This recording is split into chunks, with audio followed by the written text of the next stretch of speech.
বিটিআৰৰ চিফ হল প্ৰমোদ বড়ো ডাঙৰীয়া গোবিন্দ বসুমতাৰী সিহঁতে আমালৈ মনত নপৰে আৰু আমাৰ কাম কোনো কৰি নিদিয়ে বিশ্বজিৎ দৈমাৰী ছাৰক আমি লগ ধৰিছো তেখেতে আমাক গালিহে পাৰিছে আমি হেং হৈ আছো তহঁতে হেঙে হৈ থাকিবি আৰু থাকিবি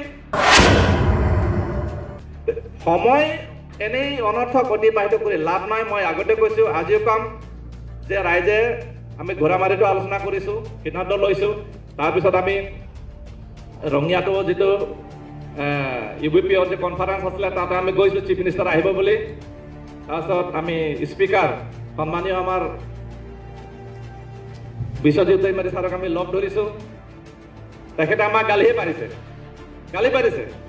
মই কৈছো যে ছাৰ আমি এনেকৈ মই কৈছো যে ইফালে নহয় মামাৰ ঘৰ ইফালে নহয় পাকুৰি তল আমি মাজে মাজে মৰ আমিতো হেং হৈ আছো আমি হেং হৈ আছো তহঁতে হেঙে হৈ থাকিবি আৰু থাকিবি বিটিআৰৰ লিডাৰবিলাকে তহঁতে মনত নপৰে সিহঁতে তাত পাৱাৰ পালে ক্ষমতা পালে সিহঁতে এনজয় কৰি আছে তোৰ শোণিতপুৰ বিচনাত 2-4 লাখ বড়ো মানুহ তহঁতক কি মনত পৰিব তহঁতক মনত নপৰে তহঁতৰ কাম কোনে কৰি নিদিয়ে তহঁতে নিজে সিদ্ধান্ত ল'ব লাগিব তহঁতে নিজে কাম কৰিব লাগিব তহঁতে নিজে আগবাঢ়ি আহিব লাগিব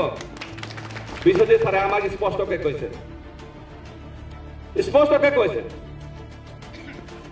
আমি হেং হৈ আছো হেং হৈয়ে থাকিবি আৰু থাকিবি তহঁতক কোনো মনত নপৰিব যেতিয়া আন্দোলন হৈছে যেতিয়া দৰকাৰ হৈছে তহঁতৰ ৰাইজক দৰকাৰ হৈছিলে তেতিয়াহে তহঁতক মানে আহিছিলে তেল মাৰিবলৈ কাৰণে কথা ক'বলৈ কাৰণে ডাঙৰ ইলেকশ্যন সপোন দেখুৱাইছিলে কিন্তু এতিয়া বিটিআৰৰ চিফ হল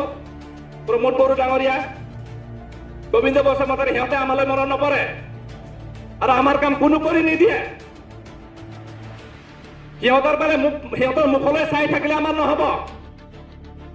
আমি কাৰো মুখাপেক্ষী হৈ থাকিলে নহব আমাৰ সিদ্ধান্ত আমি ল'ব লাগিব আমাৰ জীয়াই থকাৰ ব্যৱস্থা আমি ল'ব লাগিব আমাৰ ভৱিষ্যত প্ৰজন্মক কেনেকৈ আমাৰ জাতিটোৰ ভাষা কলা সংস্কৃতিৰ এটা জাতি হিচাপে জীয়াই থকাৰ ব্যৱস্থা আমি কৰি যাব লাগিব কোনো আমাক কৰি নিদিয়ে